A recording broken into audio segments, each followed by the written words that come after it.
अस्सलाम वालेकुम, आप देख रहे हैं अल-हिजाज़ टीवी HD। आइए नजर डालते हैं आज की अहम खबर पर। मज़ीद खबरों के लिए विजिट करें हमारी वेबसाइट www.alhijaznews.hd.tv और www.alhijaznews.hd.ask पर। खबर शामिल करती हैं खड़ियाँ खास से। खड़ियाँ खास अशरा मुहर्रमुल हराम में शहादत इमाम हुसैन की याद में घरों में मजालिस का सिलसिला शुरू हो गया।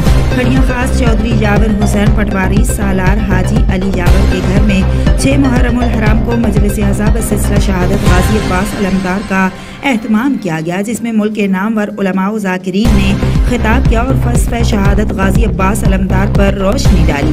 मजलिस अज़ा में कसीर तादाद में अज़ादारान हुसैन ने शिरकत की।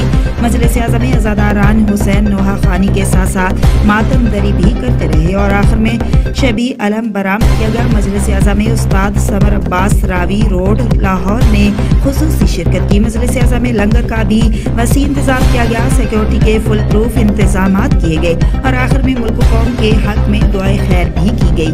मजीद खबरों और अपडेट्स के लिए हमारे साथ रहिए।